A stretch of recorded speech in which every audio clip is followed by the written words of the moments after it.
Bueno, pues ya estamos de vuelta en Punto de Encuentro, vamos ya con la tertulia y vamos a dar paso a la mesa. Está con nosotros Eduardo Villar, presidente de CEOPAM. ¿Qué tal? Muy buenas noches, bienvenido. Buenas noches.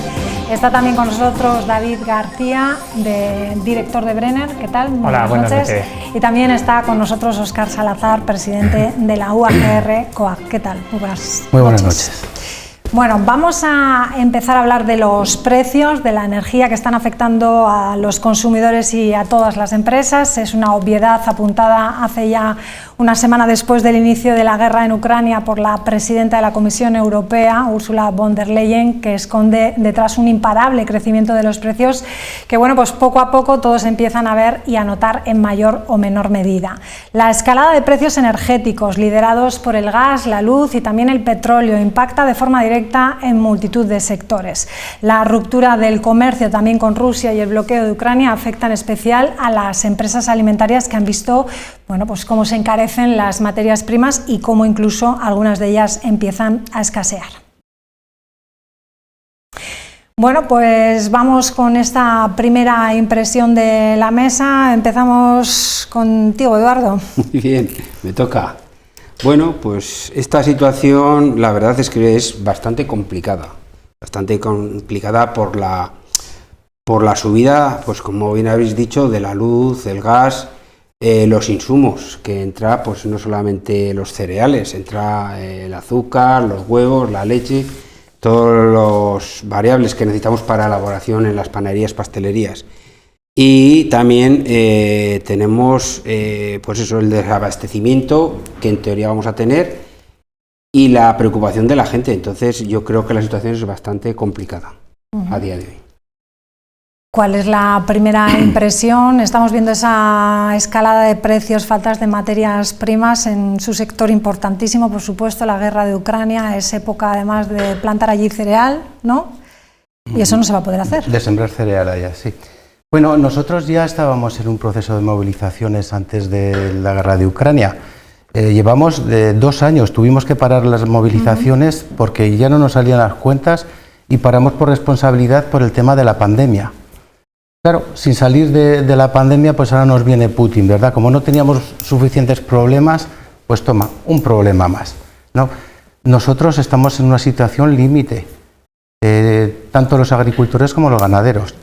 ¿Cuál es la solución? Pues yo no lo sé. Creo que tenemos que empezar por cambiar la propia política agraria. La política agraria ha apuntado desde hace años, ¿no?, que era más fácil y más barato traer de fuera que producir dentro, y de hecho nos estaban obligando a dejar un 5% de tierras improductivas. Claro, ahora toca vivir lo que nos está tocando y ahora el problema es que ya ni fuera ni dentro y ahora no hay de nada en ningún sitio. Entonces el problema es tremendo. Bueno, pues sí, porque además no sé cómo tiene que sentar, ¿no?, que ellos, por ejemplo, en el sector tengan que importar materias primas de fuera, ustedes con la problemática que tienen dentro y que no se puede hacer aquí, ¿no? Claro, y bueno, ahora están apuntando a otros mercados. Vamos a ver qué es lo que se hace, ¿no? No sé, nos tenemos que oponer también a que traigan cosas de fuera que no cumplen con los estándares de calidad que a nosotros nos obligan aquí. Hay que tener entender muy bien lo que se trata de hacer, ¿no? Vamos a ver cómo se buscan soluciones, pero ya digo, lo primero hay que intentar cambiar la política agraria y a partir de ahí ir adoptando medidas, decisiones que las debe tomar la Unión Europea. David, director de Brenner, una empresa que compra electricidad y gas, totalmente afectado. Bueno, e interesado, ¿no? Sí, la verdad es que sí. Bueno, somos una consultoría y nuestra labor es estar al lado de las empresas para ayudarles a realizar la compra de una materia prima, una commodity, como se llama, como es la electricidad, ¿no? Al final estamos afectados por todas las materias primas, pero la electricidad y el gas es fundamental para las empresas. Lo que ha pasado hasta ahora, normalmente en empresas, el coste de la electricidad, siempre normalmente al sector industrial, digamos de pyme o de pequeña empresa, representaba siempre un coste de los gastos generales de en torno a un 5% o menos, excepto las grandes fundiciones o las grandes empresas hidrometalúrgicas, que sí que pueden tener unos costes más elevados. El problema es que de ese 5%, ahora mismo, por la situación que tenemos generada con el problema que llevamos de Rusia, y de antes, porque la electricidad realmente lleva una escalada de prácticamente un año, esos costes ahora mismo se están triplicando. Entonces, para una empresa pasar de un 5 o de un 3% de gastos generales a empezar a hablar de un 9, de un 10 o de un 15, ya empieza a ser un verdadero problema. Y si añadimos a que depende de qué sector se ve afectado también por una materia prima, como puede ser el trigo, puede ser el aluminio, el acero, el estaño o el plástico, que están sufriendo las mismas escaladas en diferentes proporciones, pero ya nos hemos acostumbrado a hablar de 200, 300% de subida, pues ya empiezan a ser inviables las empresas. Y esta semana en concreto el tema ya ha reventado, porque el precio del gas, cuando en los últimos años hemos tenido un precio referenciado en torno a 20 euros el megavatio, el lunes a las 10 de la mañana estábamos hablando de 300. Entró un poco el sector en pánico y esto, el gas, se refleja directamente en el precio de la electricidad. Y a partir del lunes lo que vimos es empezar a recibir llamadas de empresas en las que esto es insostenible, tenemos que empezar a quitar turnos y cerrar empresas y empezar a plantear ERTEs. Eso es lo que estamos viviendo esta semana. Y hoy mismo, como decía antes con mis compañeros, estábamos hablando que si algo ha conseguido Putin, creo yo, es que décadas de reuniones de la Unión Europea ahora mismo se están realizando en pocos días y en semanas. Y hay una reunión muy importante hoy en la Unión Europea en la que se va a dictaminar qué va a pasar, qué medidas de urgencia se van a tomar para topar el precio de la electricidad y del gas. Y eso va a ser muy importante para las empresas. Vamos a, bueno, todos sabemos, ¿no?, que las consecuencias económicas de la invasión rusa a Ucrania van a perdurar en el tiempo una vez que acabe el conflicto, pero el presidente de la COE ha querido lanzar, eso sí, un mensaje de confianza hacia las empresas españolas. Antonio Garamendi ha reconocido que la situación es grave, pero recuerda que la dependencia española del gas ruso, uno de los suministros que más preocupa, es mucho menor que la del resto de Europa. Confianza, unidad y sobre todo realismo son las claves que el presidente de la patronal quiere compartir con la población ante la amenaza económica que supone el conflicto ruso con Ucrania. Antonio Garamendi advierte de que la situación va a obligar a reorientar la economía y la política comercial, pero reconoce que Europa está sabiendo reaccionar. Hemos hablado con él sobre este y otros asuntos. Atravesamos una situación especial, seria y grave que el presidente de la COE pide asumir con realismo, consciente de que las consecuencias económicas perdurarán más allá del conflicto entre Rusia y Ucrania. Aunque pare, las consecuencias económicas seguirán, porque Europa tiene que fortalecerse. Antonio Garamendi descarta un desabastecimiento de gas en nuestro país, pero vaticina un incremento de su precio y dificultades para importar algunos productos esenciales. Por ejemplo, los cereales, el trigo, pero el maíz concretamente con respecto, por ejemplo, a los piensos, pues puede haber hasta un problema de suministro dentro de 5 o 6 semanas. Hay algo que no lo vemos, pero que está prácticamente presente en todos los sitios, que es el aluminio. Bueno, pues el aluminio exactamente igual. España se enfrenta a las consecuencias de la guerra en un momento de estabilidad gracias a la reforma laboral. Las grandes compañías, los inversores internacionales que pasan por esta casa y que me preguntan qué pasa, todo el mundo me pregunta por la reforma laboral. Y en plena negociación de un pacto de rentas con los sindicatos cuyas peticiones preocupan al presidente de la Confederación. Subidas de impuestos a las empresas, es decir, los malos y los buenos. Cuidado, es decir, porque eso puede ser muy preocupante. Y lo que yo no quiero es un Estado intervencionista, porque sería justamente ir en sentido contrario a lo que haría falta. Que no es lo que el Gobierno ha dicho, también lo digo. El diálogo y la unidad volverán a ser una vez más las claves del éxito. Pues ¿qué os parecen estas palabras? Bueno, ha dicho muchas cosas. Ha dicho muchas cosas, pero bueno, el gas no preocupa. Bueno, pero que no solamente el gas. Para empezar, estoy totalmente de acuerdo con Óscar. Lo que no puede ser es que España compre 4,5 millones de toneladas de trigo y aquí haya terrenos inmensos abandonados sin una plantación. España es deficitaria en la producción de trigo desde los años 80. Lo que no podemos hacer es depender de fuera, de otros países, para que nos suministren un producto que, como bien ha dicho también Óscar, no lleva ese control que llevamos en España. Los panaderos siempre hemos estado de acuerdo con los agricultores en que la producción sea de cercanía, y ahora parece que Europa también lo está demandando. Entonces no entendemos el por qué, bueno, sí, es económico el comprar fuera, cuando en España no se está sembrando trigo. Otra parte también que hablamos es de las materias primas. Claro que va a haber una dejadez de materias primas, un desabastecimiento. porque tanto los puertos como los productores no van a poder sacar ese producto, y luego este mundo global va a solicitar más demanda de esos productos. También habla de la reforma laboral. A mí personalmente me parece muy bien la reforma laboral, pero creo que en los sectores que estamos aquí representados la mano de obra cualificada brilla por su ausencia.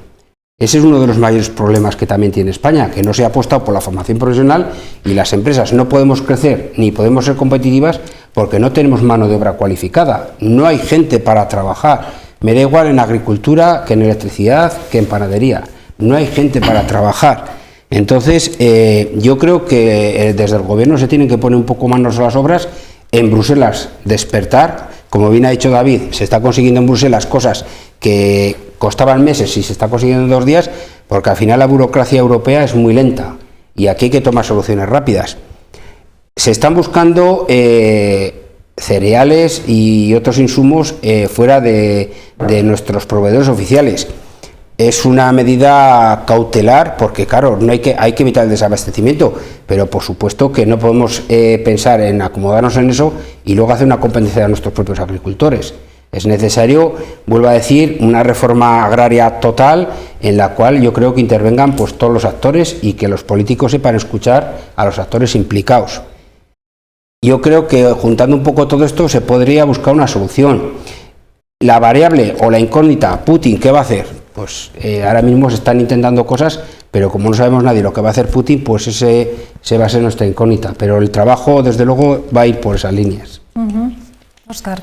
Bueno, nosotros llevamos años, muchos años denunciando la situación que tenemos la gente, los hombres y las mujeres del campo. No se nos ha escuchado nunca ni se nos escucha, porque la tractorada histórica que hicimos el día 26 de enero aquí en Logroño no ha surgido el efecto que debiera haber tenido dentro de los políticos de La Rioja, dentro del gobierno riojano. No se han reunido, por ejemplo, con el tema de la caza, que lo denunciamos, de la fauna silvestre. No se han reunido todavía con las organizaciones agrarias profesionales para buscar soluciones. Bueno, se han reunido, ¿no? Esta semana creo con los presidentes de los cotos de caza, ¿no? Para informarles. Se han reunido con un grupo de agricultores, no con las organizaciones. Nosotros representamos a todos los agricultores y los ganaderos de La Rioja, no un grupo de agricultores en concreto. A todos, entre las 3 sopas, claro, y no se han reunido con nosotros. O sea, no están tomando las cosas en serio, ¿eh? Entonces, pues vamos a seguir insistiendo, ¿no? Vamos a seguir insistiendo para, entre todos, buscar soluciones. Estamos denunciando la posición de dominio que están ejerciendo grandes multinacionales, grandes fondos de inversión, las bodegas en La Rioja también. Hay bodegas que han publicado 4 veces de beneficios este año con relación al año pasado. Fijaros, ahí hay margen para los siguientes eslabones de la cadena. La energía, pues claro, también dependemos del gas, sí, porque con el gas se hacen los fertilizantes. También avanzó el otro día el ministro que posiblemente no tengamos fertilizantes al año que viene para la simienza. Pues los problemas no paran, encima luego la sequía. En La Rioja, afortunadamente, pues todavía podemos decir que estamos a tiempo de poder tener unas cosechas dentro de lo normal, pero el resto de España está seco. Hay una sequía tremenda. Y en muchos sitios que no hay agua en los embalses, pues pueden sacar agua subterráneas, pero es que la energía, lo que cuesta la energía, no llega con lo que vale la producción para pagar la energía. O sea, tenemos dificultades por todos sitios, pero es necesario que esta reforma de la política agraria que va a entrar en vigor en el próximo año, en el 2023, se junten ya dentro de la Unión Europea y tienen que hacer unos cambios drásticos en esa política agraria. David, hablaba, muy cierto, preocupante todo lo que comenta Óscar, hablaba Garamendi que no va a haber desabastecimiento de gas, que eso no preocupa, pero sí, por ejemplo, que a mí me ha sorprendido, en 5 o 6 semanas, por ejemplo, el trigo no va a haber, hay escasez. Sí. No sé qué se puede decir a estos sectores, si se puede ahorrar de alguna manera, si se puede cambiar, porque no sé si hay alternativas que puedan optar tanto en el sector de la panadería como en la agricultura para lo que se nos avecina? A ver, al final lo que hay que tener claro es que el gas, aunque no tengamos en ciertos sectores gas, por ejemplo, el sector, hemos hablado del sector de las bodegas normalmente no tienen, muy poquitas tienen el suministro de gas, pero el gas afecta de lleno directamente al precio de la electricidad. Es decir, el responsable de la escalada del último año, como hemos dicho, de la electricidad es fundamentalmente el precio del gas. El precio del gas y el funcionamiento que tiene el propio mercado de la electricidad a nivel europeo. El problema que tenemos además es que Europa siempre, cada vez está avanzando, ¿no? y se intenta ceder soberanía para tener una unión cada vez más real, pero cuando vienen estos problemas es cuando salen un poco las diferentes opiniones que hay. ¿Qué es lo que está pasando con el gas? El gas, por ejemplo, España no tiene problemas de desabastecimiento, ¿vale? En los datos de suministro de gas en España, yo creo que de los 27 es el tercer país menos dependiente del gas ruso ahora mismo. Pero tenemos países como Finlandia o como Alemania o como Austria que su dependencia del gas es del 40 al 100%. Y el gas se utiliza para calentar casa, pero en un 20 o un 30% en el sector industrial, ¿vale? Entonces es fundamental. Hablaba Garamendi de que no hay que intervenir, hay que dejar los mercados que fluyan. Yo soy el primer defensor del libre mercado, pero es que hemos llegado a un punto en el que cada país tiene una idiosincrasia diferente, ¿no? Y en este caso España, aunque no dependemos de gas, no dependemos tan absolutamente del problema de que pueda haber un desabastecimiento que no lo va a haber aquí. El problema es las reglas del mercado que hay para fijar precios y demás. Y eso a España le está afectando directamente, porque cada país tiene las mismas reglas, pero diferentes necesidades de gas, de nuclear, de diferentes tecnologías. Entonces, el desabastecimiento en sí es difícil, ¿vale? El problema es que Putin coja mañana y corte el suministro de gas directamente con el Nord Stream, es decir, el gasoducto que pasa por Ucrania o demás. Eso puede ser, porque estamos abiertos a que puede pasar cualquier cosa. Lo único bueno que hay es que hay una capacidad de almacenaje ya prevista de cara al final del invierno que sí que va a llegar, ¿vale?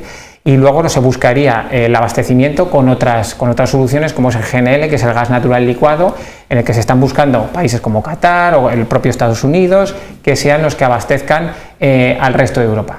Pero España es un hub que se llama, tiene 7 regasificadoras, que Alemania tiene 2, Francia tiene 3, es decir, se podría convertir en un centro de suministro de GNL para el resto de Europa, pero el problema es que las canalizaciones con Francia siempre son bastante deficitarias, ¿vale? Entonces, suministro ahora al corte no va a haber, pero la reunión que estaba diciendo yo antes que se está haciendo en la Unión Europea, que van a sacar una batería de medidas precisamente para a medio o largo plazo no depender del gas ruso, porque es lo que se quiere llegar, pues muchas de estas medidas van por abastecimiento más del GNL, por abastecimiento más de otros suministros que puedan garantizar el salvar a la industria. Estados Unidos y Rusia, o sea, y el Reino Unido ya han tomado la determinación de sancionar directamente, pero porque no dependen como dependen estos otros países de Rusia, o sea, del gas ruso, ¿no? Y entonces ahí tenemos un problema bastante gordo, porque una de las directrices que se van a decir en Europa es que todos los países van a tener que empezar a abastecerse para el 1 de octubre, de llenar todos sus depósitos para el próximo invierno en torno al 90%. Eso lo que va a hacer es que en la previsión que teníamos de caída del gas ahora para el final del invierno, no sea así. Es decir, los precios yo creo que se van a mantener altos en el gas otra vez, porque en el verano se va a tener que reabastecer y veremos qué pasa. La verdad es que a corto plazo estamos muy dependientes del gas ruso, y hay otros países como Azerbaiyán, Kazajistán, que pueden ser proveedores, pero que es que eso requiere su tiempo para solucionar el abastecimiento. Y ahora tenemos un problema muy gordo en este sentido. ¿Y se pueden tomar algún tipo de medidas, como se tomaron, por ejemplo, con la luz, que se hizo aquí en España? Garamendi había dicho que no era intervencionista, pero es que ahora, en el momento que estamos viviendo esta semana, con los precios, como he dicho antes, que las empresas se están encerrando y demás, no queda otro remedio que tomar decisiones como lo que se ha hablado de desacoplar el gas de la fijación de los precios de la electricidad, porque si quitas el gas y lo gestionas con presupuestos del Estado, que ya es hablar mucho, o que vaya por fuera del precio de la electricidad de otra manera, harías que los precios viniesen abajo seguro. O por lo menos eso lo quiere España y Francia, pero no lo quiere Alemania o los nórdicos por otros motivos. Pero sí que es verdad que hay una medida importante que es topar el precio de la luz. En los últimos 20 años el precio de la luz en España estaba topado en 180. Hasta el 1 de junio que la Unión Europea obligó a España a liberalizar esa y quitar esa barrera. Ha sido quitar esa barrera de 180 y ver precios de 300 y 400. Entiendo que circunstancial nadie pensaba lo que iba a hacer Putin, pero nos está perjudicando claramente. Entonces van a tener que topar el precio de la luz este mismo mes, porque las empresas no van a aguantar ahora mismo la situación que hay. Claro. Bueno, apocalíptico. Bien, yo creo que también, pues igual Garamendi ha sido un poco alarmista, tampoco se puede transmitir a la sociedad. En el caso de la luz y el gas, como ha explicado David, en el caso del cereal, sabemos que tenemos tranquilamente hasta julio el abastecimiento. ¿Qué es lo que pasa? Que claro, si una panadería pues gasta 1 tonelada a la semana, si empieza a pedir 3 toneladas, al final va a desabastecerse del producto. Para mí las harineras han tomado una decisión muy buena, y es que se va a suministrar lo que tú estás gastando normalmente, no se va a suministrar más. Igual me da panaderías, pastelerías y empresas de galletas. Es una medida que ya se ha adoptado. Ya se ha adoptado con muy buen criterio, el decir, si tú gastas 1 tonelada a la semana, te vamos a suministrar 1 tonelada. Entonces yo ahora mismo acabo de hablar con Chile y con Argentina por el tema del trigo, y lo que se va a intentar transmitir al ministro Luis Planas, la semana que viene me parece que tengo reunión con él, es decir que se entiende un poco por los agricultores españoles de que tiene que abrirse el mercado latinoamericano de trigo. Necesitamos trigo, hay que tomar medidas drásticas en momentos drásticos. Entonces hay que buscar el que nos entreguen trigo o cereal o para el pienso de otros sitios. ¿Que no cumplen los estándares europeos? De acuerdo, pero es un momento crítico. Entonces un poco lo que estamos ya negociando, el que no nos falte suministro de trigo. Y creo que este va a ser el momento idóneo para que el panadero deje de ser panadero y se convierta en empresario, que empiece a echar cuentas y empiece a tomar medidas no drásticas, pero medidas económicas en su empresa, y que empiece a echar números y que diga esto me conviene y esto no me conviene. No se va a solucionar nada a medio plazo, pues con ciertas medidas que siempre se han tomado. Entonces, pero creo que es un momento bueno en el cual tenemos que aprender todos. Ha aprendido Europa con esta decisión y tenemos que aprender. Y vuelvo a decir, es el momento en el que el panadero se convierta en empresario. Bueno, sí, Óscar. Eso es política agraria. Sí, es política agraria, es PAC, que es lo que y tiene que tomar medidas. Claro. Está claro. Yo quiero decir, porque se está hablando mucho del trigo, ¿no? El trigo, la explosión del precio del trigo ha sido estos 8, 10 últimos días. El trigo no estaba ya en manos de los agricultores. El 90% del trigo del trigo que se produce en España no está en manos de los agricultores. Está en manos de almacenistas, del que sea, ¿no? Pero en manos de los agricultores no. Nosotros nos enfrentamos a una campaña con unos costes de producción que históricos, nunca los hemos tenido, con unos precios de los fertilizantes de los nitrogenados que se han subido con respecto al año pasado más de un 200%. Con el precio de los carburantes, pues los estábamos pagando en el 2018 a menos de 50 céntimos y hoy está ya por encima de 1,50. O sea, con unos costes de producción enormes que no nos cubren ya ni los seguros, los costes de producción. Y estamos, como he dicho antes, en una época de sequía. Estamos asumiendo unos riesgos que, si no se toman medidas, pues mucha gente va a optar, y si no se cambia la política agraria, mucha gente va a optar por no cultivar y se acabó. O sea, se tienen que poner las pilas en la Unión Europea. Y más que nunca, apoyar al sector agrario, que es el sector primario. Porque, como he dicho muchas veces, podemos prescindir de muchas cosas. Pero si nos sentamos a la mesa y el plato está vacío, totalmente de acuerdo. La tenemos buena. Bueno, pues entonces que se pongan las pilas en Europa. Terminamos con qué podemos decir, qué futuro inmediato nos espera. Vamos a ver, yo siempre a los clientes les digo que para no especular me baso en los últimos 20 años y veo que si el precio está entre 40 y 50 pues todo va bien. pero con un precio a 200 o 300, pues yo ya tengo que especular, ¿no? Me estás pidiendo que especule para dentro de nada, ¿no? Creo que es importante lo que va a pasar en esta reunión. Es muy importante que Europa coja conciencia. España lo lleva sufriendo desde hace meses y hasta que no les ha repercutido directamente a otros países como Alemania, la cosa no se ha centralizado, ¿vale? Y eso ha llegado ya. Ya en Alemania el problema es bastante gordo. Entonces, las decisiones que se tomen en la Unión Europea esta semana, hoy es una reunión informal, no estaba previsto para esto, para hablar de la energía y de Rusia. Pero están hablando de esto y creo que para el 24 o 25 hay otra reunión en la que se ejecutarían los acuerdos que se lleguen ahora. Es fundamental, a nivel de costes energéticos, que se tome una decisión, bien, lo que hemos dicho, desacoplar el gas, topar la energía y tomar decisiones que a medio plazo garanticen la no dependencia de, como decían, de un diablo, ¿no? Que es en este caso Putin, sino habrá que buscar otros diablos, como se está buscando incluso en Venezuela, en Kazajistán, en Azerbaiyán, y tener esto diversificado entre otros países que nos garanticen mayor independencia y no nos vuelva a pasar la situación que tenemos ahora mismo.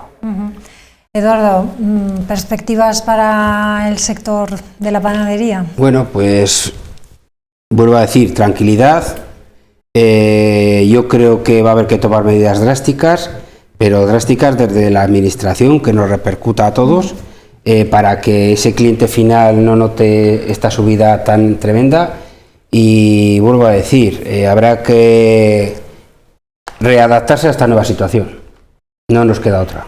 Bueno, pues todos entonces pendientes de las autoridades de Europa, fundamentalmente, ¿no? Fundamentalmente. Sí. Bueno, pues señores, muchísimas gracias a los tres. Nos vamos a ir con una canción, símbolo de la resistencia italiana en la Segunda Guerra Mundial, popularizada también en la serie La Casa de Papel, y que hoy una intérprete ucraniana ha hecho suya como símbolo de la resistencia de su pueblo contra la invasión rusa. Con su voz nos despedimos hoy. Buenas noches.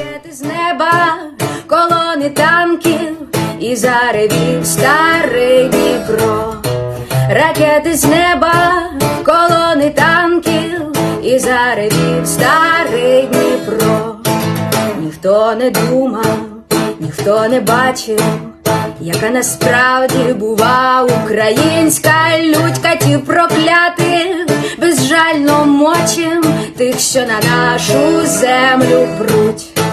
Катів проклятих, безжально мочим тих, що на нашу землю пруть.